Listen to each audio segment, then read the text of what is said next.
Sir जैसे हम हमेशा पीस में रहना चाहते हैं, बट कुछ ऐसे परेशान लोग होते हैं जो आपकी पीस को डिस्टर्ब करने की कोशिश करते हैं, तो उस सिचुएशन में क्या करें? आप कह रहे हो कि आप तो पीसफुल रहना चाहते हो, लेकिन अगर आपके आसपास में कुछ ऐसे लोग हैं जो बिल्कुल भी पीसफुल नहीं है, हाँ जी। तो क्या करें? इसका मतलब क्या है कि आप उन लोगों से पीछा नहीं छुड़ा सकते हो। अगर छुड़ा सकते होते तो ये क्वेश्चन नहीं पूछते। मतलब कि वो लोग या तो आपके घर में हैं, या आपके पड़ोस में हैं, या आपके ऑफिस में हैं, सोसाइटी में हैं, कहीं पर भी हैं।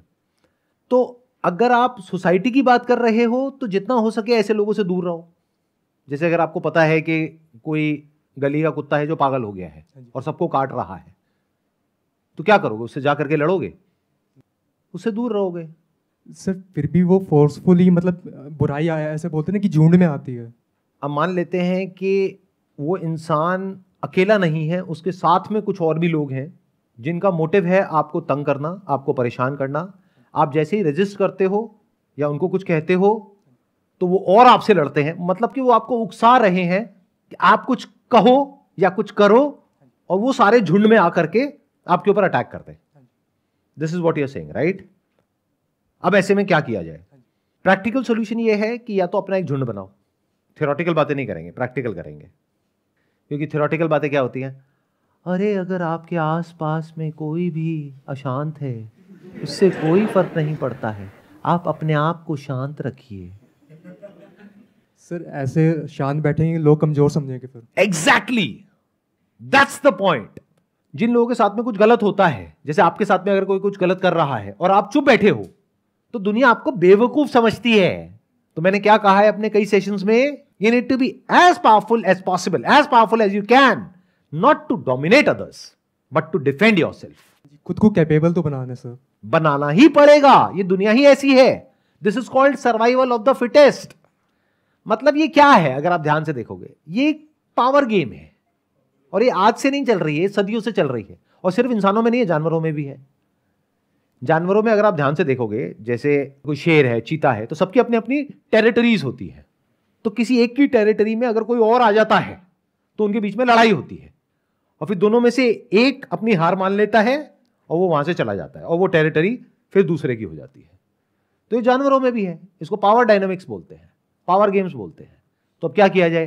प्रैक्टिकल सॉल्यूशन, कोई थियोरेटिकल बातें नहीं। क्योंकि अगर कोई सामने से आपको गाली दे रहा है और मैं कह रहा हूं कि भाई शांत रहो, तो कब तक शांत रहो?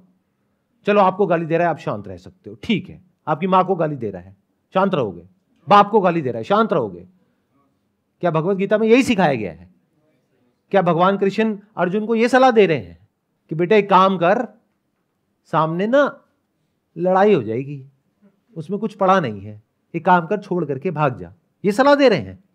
या वहां पर उसको सिखा रहे हैं कि तुम्हारा कर्म है, धर्म है, अब चाहे कुछ भी हो कॉन्सिक्वेंस, तुम्हें अपनी तरफ से कुछ गलत नहीं करना है, तुम्हें हमेशा शांति चाहनी है, तुम्हें हमेशा अपने माइंड में अपना जो एंड गोल है वो पीस को रखना है, यानी शांति को रखना है। लेकिन अगर सामने वाला अशांत है और शांति नहीं चाहता है और उसके लिए एंड रिजॉर्ट है लड़ना ही पड़ेगा, तो लड़ाई के लिए तैयार रहो।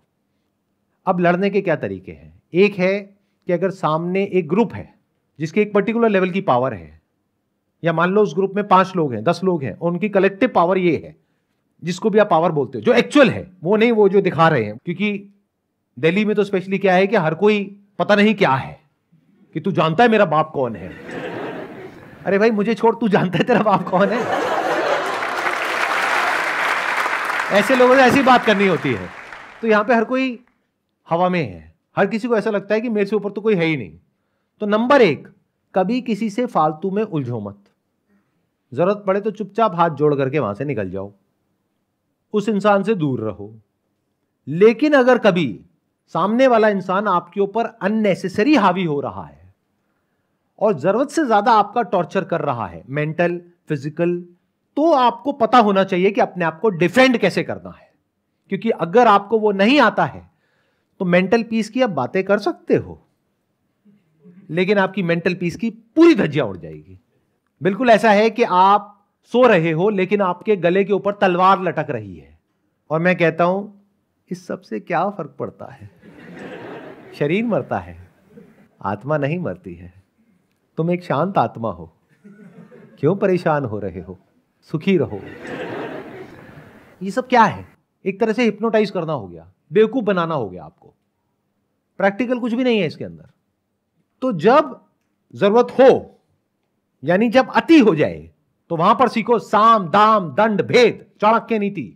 देखो महाभारत में जब ऐसा कोई मौका आता था तो भगवान कृष्ण किस तरीके से लड़ते थे, ये सीखो, क्योंकि ये कहीं सिखाते नहीं है। स्कूल में, कॉलेज में, घर पे लड़ना सिखाते हैं आपको? लड़ना मतलब फिजिकली नहीं, वो तो फिर भी एक बार को सिखा देंगे।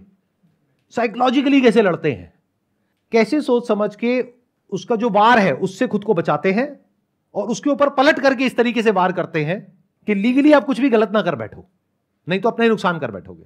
इन अदर वर्ड, सामने वाले ने आपको भड़काया और आप गए, आपने पत्थर उठाया, ले आके उसके सर पे मार दिया गुस्से में, उसके बाद में पूरी जिंदगी जेल में बैठे हुए हो। क्या फायदा हुआ? नुकसान किसका हुआ? उसको तो कुछ देर का दर्द हुआ, उसके बाद में राम नाम सत्य है, बट आपका तो पूरी जिंदगी भर का काम हो गया। सर इस केस में ये सोचे कि जितना वो फोर्स लगा रहा ना, चाहे फिजिकली, उससे थोड़ा अधिक लगाओ, बट उसको भी नुकसान ना होए और वो समझे कि पावरफुल है। ये गलती कभी मत करो। अगर वो फिजिकल फोर्स लगा रहा है तो आप साइकोलॉजिकल फोर्स लगाओ। अब मैं आपको एक बहुत मजेदार बात बता रहा हूं, हर इंसान की कोई ना कोई कमजोरी होती है, उसको बोलते हैं दुखती हुई नस, वो समझना होता है। तो इतने बिजी मत हो जाओ ये सोचने में कि वो मेरा क्या बिगाड़ सकता है, नहीं तो आप कहां चले जाओगे? आप फियर की एक ऐसी साइकिल में ट्रैप हो जाओगे जिसको एंजाइटी कहते हैं। आप बैठे बैठे बस यही सोचते रहोगे कि अभी तो उसने ये किया है, अब कल ये ना हो जाए, परसों ये ना हो जाए, अच्छा वो ये ना कर दे, वो ना कर दे। भाड़ में गया वो, क्या करता है क्या नहीं करता। आप ये देखो आप क्या कर सकते हो। तो सामने वाले की दुखती हुई नस को समझो, पकड़ो और उसको थोड़ा सा दबाओ, ज्यादा भी मत दबाना। ये माइंड गेम होता है। बाहर जो है वो आप बाद में जीतते हो, बाद में हारते हो किसी भी लड़ाई में। पहले आप अपने माइंड के अंदर हारते हो और जीतते हो। तो माइंड में कैसे जीतते हैं वो मैं आपको बता रहा हूं। अपना ध्यान यहां से हटा दो कि उसका अगला मूव क्या होने वाला है, बल्कि अगर प्रेडिक्ट करना ही है तो मैक्सिमम अगले मूव तक उसका प्रेडिक्ट करो, उसके आगे मत करो, क्योंकि आपको पता ही नहीं कि वो क्या सोच रहा है। आप ये समझो अगर मैंने ये किया तो उसका अगला मूव क्या होगा, बस यहां तक। और उसमें भी आपको क्लैरिटी होनी चाहिए कि अच्छा 90% पॉसिबिलिटी ये होगा, 10% है ये होगा। तो आपने कैलकुलेटेड रिस्क लिया। तो इस तरह से आराम से, कूल, कामली, ठंडे दिमाग से आगे बढ़ना होता है जब लड़ाई का वक्त आता है, और लेवल को आराम आराम से बढ़ाना होता है। तो आपको लड़ना सीखना होगा। ये कौन सिखाएगा आपको? क्योंकि अगर कोई ऐसा इंसान सिखाएगा जो खुद लड़ाकू है, वो तो बेवकूफों की तरह आपको लड़ना सिखाएगा। वो क्या सिखाएगा? दो कौड़ी की हरकतें, यानी कि गाली गलौज, मारना पीटना। इस सबसे कुछ नहीं होता, इसमें तो आप खुद ही फंसोगे। आपने मार पिटाई शुरू करी, सामने वाले ने शुरू करी, उसके बाद में गलती से कुछ हो गया, कौन फंसेगा? वो भी फंसेगा, आप भी फंसोगे। तो ऐसे काम करना ही क्यों है? तो मैं उसकी बात ही नहीं कर रहा, मतलब मैं फिजिकल की तो बात ही नहीं कर रहा, मैं तो साइकोलॉजिकल की बात कर रहा हूं। अगर आपके ऑफिस में कोई है और वो आपको बहुत तंग कर रहा है, तो there are ways of dealing with that particular situation, जिससे कि सांप भी मरेगा और लाठी भी नहीं टूटेगी। यानी किसी को पता भी नहीं लगेगा कि वो आपने किया, लेकिन कुछ ऐसा कर दिया कि उसके बाद में वो इंसान पछताएगा। लेकिन ये स्टेप तब उठाना है जब सामने से आपको समझ आ जाए कि अब मेरी जो लिमिट है बियर करने की वो क्रॉस हो चुकी है। हाँ, अगर अब इन टैक्टिक्स को आप यूज कर रहे हो अपने फायदे के लिए, वो गलत है सर। वो गलत नहीं है, वो बहुत गलत है। क्यों? मैं बता देता हूं क्यों। फॉर एग्जाम्पल, ये जो मैंने आपको बोला कि इस तरीके से कुछ किया जा सकता है, अब आप कहते हो यार आइडिया तो बढ़िया है, क्योंकि मेरे ऊपर जो बंदा बैठा है अगर उसको हटा देता हूं तो उसकी सीट मेरे को मिल जाएगी, मेरी सैलरी इतनी है वो बढ़ करके इतनी हो जाएगी, तो ये तो बहुत बढ़िया आइडिया है, चलो उसको हटाता हूं अपने रास्ते में से। अगर ऐसे आप बन गए तो अब आप अंदर से करप्ट हो गए। अब आपका दिमाग ऐसे ही चलेगा, और जिसका दिमाग ऐसे चलेगा, यानी अपने आप को डिफेंड करने के लिए नहीं चलेगा, अटैक करने के लिए चलेगा, वो इंसान जिंदगी में कभी तरक्की नहीं कर सकता। और अगर तरक्की कर भी लेगा बाहर, अंदर से उसको कभी मन की शांति नहीं मिल सकती। उसको पता ही नहीं होगा कि मन की शांति होती क्या है। देखो, लाइफ का अल्टीमेट गोल क्या होना चाहिए कि आपको किसी तरीके से बाय हुक और बाय क्रुक थोड़ी सी और सक्सेस मिल जाए, थोड़ा सा पैसा मिल जाए, ये इंपॉर्टेंट है। ये लॉन्ग टर्म में मन की शांति मिल जाए, चाहे पैसा थोड़ा कम हो। क्या ज्यादा इंपॉर्टेंट है? मन की शांति कैसे मिलती है? और मन अशांत कब होता है? जब भी आप कुछ गलत करते हो तो चाहे दुनिया को नहीं पता है, आपको तो पता है ना, तो मन अशांत हो गया। इसको कहते हैं कर्म फल। लोग समझते नहीं है कर्म फल क्या होता है। कर्म का फल इमीडिएट होता है, बाद में थोड़ी ना होता है। जहां आपने किसी के साथ में कुछ भी अनफेयर किया, कुछ भी गलत किया, आप गलत हो गए, और जो गलत हो गया वो दुखी हो गया। जितना गलत हो गया उतना ही दुखी हो गया। सिंपल सा रूल है। और जो अंदर से जितना सही है वो उतना ही सुखी है। फॉर एग्जाम्पल, मेरी फितरत बन गई आप लोगों को बेवकूफ बना करके किसी तरीके से पैसा कमाने की, तो बाहर से मैं अपने आप को जैसा मर्जी दिखाता रहूं, क्या अंदर से मैं कभी भी सुखी रह सकता हूं? और अगर अंदर से मेरी नीयत साफ है, और अगर आप लोग मेरे बारे में कुछ उल्टा भी बोल रहे हो, तो क्या मैं दुखी होऊंगा? क्योंकि मुझे पता है ना मेरी नीयत साफ है। तो नीयत बहुत बड़ी चीज होती है जिंदगी में। अपनी नीयत हमेशा साफ रखो। तो अगर जो भी मैंने अभी तक कहा उसको मेरे को सम अप करना हो अपने मन को शांत रखने के लिए, तो वो क्या है कि इस दुनिया में you can not afford to be weak. जो कमजोर होगा ये दुनिया उसको इस तरीके से तंग करेगी कि वो इंसान की जो हालत है वो बद से बदतर होती चली जाएगी। यानी कि अगर आप मेंटली कमजोर हो तो बाहर के लोग तो छोड़ो, आपके अपने घर वाले ही आपको नहीं छोड़ेंगे। मेरी बात ध्यान से सुन लेना। सुनने में थोड़ी सी अलग है वो जो आप मॉरल साइंस की बुक्स में पढ़ते हो, क्योंकि वहां पे बहुत ही लीनियर तरीके से कुछ बताया जाता है। अगर आप अपने माँ बाप की सेवा कर रहे हो तो आप अच्छे बेटे हो, नहीं कर रहे हो तो बुरे बेटे हो। अच्छा, अगर माँ बाप किसी बात को लेकर के बार बार आपको बोलते चले जा रहे, उसको सुन करके आपका जो मेंटल बैलेंस है वो खराब हो रहा है, तो कौन सा वो पॉइंट आएगा जब जा करके आपको पलट करके जवाब देना है, और क्या देना है नहीं देना है। इनफैक्ट अगर आप महाभारत को ध्यान से समझोगे, भगवत गीता को ध्यान से समझोगे, तो लड़ाई कभी भी दूसरों से नहीं होती है, अपनों से होती है। अर्जुन इतना ज्यादा कंफ्यूज नहीं था, उसको भगवान कृष्ण ने जान करके कंफ्यूज किया, नहीं तो जरूरत नहीं थी।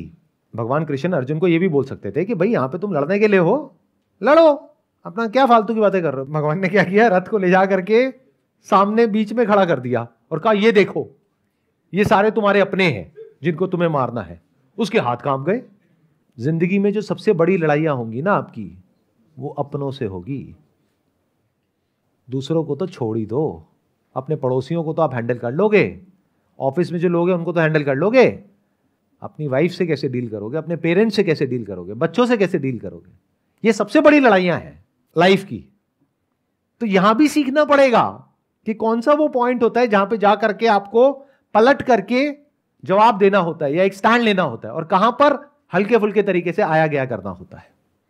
दोनों जरूरी है डिपेंडिंग अपॉन द सिचुएशन। और मजे की बात क्या है, जो मैंने देखा है, जहां तक मैंने ऑब्जर्व किया है, मुझे देख करके अजीब भी लगता है। कई बार मैंने देखा है कि ऐसी बहुत बड़ी बड़ी बातें हो जाती हैं घरों में जहां पर एक्चुअल में लड़ाई होनी चाहिए, लेकिन वहां पर कोई लड़ाई नहीं होती, सब अपने मन में रख के बैठे होते हैं।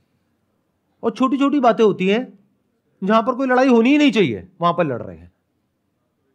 मतलब एग्जैक्ट उसका ऑपोजिट हो रहा है जिसकी मैं बात कर रहा हूं। मैं क्या कह रहा हूं, छोटी मोटी कोई भी चीज है उसको आया गया कर दो, कुछ बड़ा है तो अपने आप को तैयार कर लो लड़ने के लिए।